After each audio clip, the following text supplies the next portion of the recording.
L'école des tout-petits, dernier épisode de notre série consacrée à la rentrée des maternelles. Aujourd'hui, nous vous emmenons dans un établissement à la pédagogie très particulière, une école Montessori. L'objectif de cette méthode est de donner un maximum d'autonomie à l'enfant. Reportage à Antibes de Laurent Verdy et Frédéric Tissot. Bonjour Victoria, bonjour Jonas, ça va bien? Oui, good morning. Bonjour Victoria, tu vas bien depuis la dernière fois? Ça va? C'est la rentrée pour Jonas et sa petite sœur dans une école pas comme les autres. Leurs parents ont choisi un établissement privé appelé Montessori. Ils sont déjà habitués à des systèmes différents en fait, des systèmes d'éducation différentes. C'est-à-dire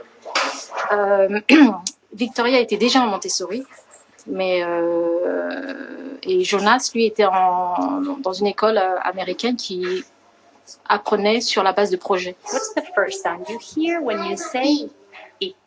Ici, on ne parle pas de professeur, mais d'éducatrice. Et on ne dit pas atelier, mais ambiance. L'ambiance bipratique, c'est la première, et très importante dans la classe, elle prend beaucoup de place. Il y a aussi l'ambiance sensorielle, la culturelle, celle du langage et celle des mathématiques. Ça sert à compter en sautant, c'est-à-dire 2, 4, 3, 6, 9. Ici, ils le font de façon sensorielle pour après le faire en façon mathématique en primaire. Pour ces enfants de 3 à 6 ans, c'est un peu l'école de leurs rêves. Le principe de base, c'est choisir seul son travail en fonction de ses envies. On tire ou on ne tire pas? Cet après-midi, Agathe, 4 ans, veut découvrir ce qui est attiré par un aimant et ce qui ne l'est pas.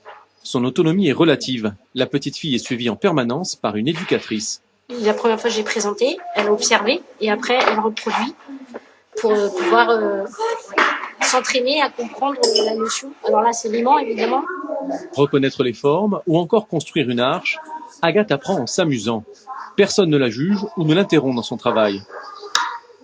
On doit trouver les mêmes choses. Tu dois trouver ça. Facile. Parce que c'est dernier. La plupart de ses parents ne croient plus en l'école publique. Ils sont convaincus par la méthode Montessori. On pense que du bien, que du bien. Ça permet à l'enfant d'être indépendant très rapidement, de se prendre lui-même en charge. J'ai confiance en l'avenir de l'école française, mais aujourd'hui pour moi le meilleur c'est ici. Mais cela a un coût de 410 à 640 € par mois selon l'âge et le temps passé en classe. Ça se compte et ça s'organise, donc on fait des concessions pour pouvoir mettre nos enfants dans ces écoles. Et je pense que c'est important parce que l'éducation des enfants, si on peut se le permettre, je pense qu'il ne faut pas hésiter. Cette pédagogie a plus de 110 ans. Elle est aujourd'hui pratiquée dans des écoles privées sous la surveillance des services de l'État qui vérifient si le programme commun est bien appliqué. Nous avons des contrôles de l'inspection de l'académie. Cette année, donc notamment, monsieur l'inspecteur est passé nous contrôler. Il y a eu le conseiller pédagogique aussi qui est venu, avec qui on a pu voir tous les différents programmes. S'ils le veulent, ces enfants pourront continuer dans le seul collège Montessori des Alpes-Maritimes, à Montsartou. Pour le lycée, il faudra aller étudier aux États-Unis. Il n'en existe pas encore en France, mais promis, selon les éducatrices, cela ne saurait tarder.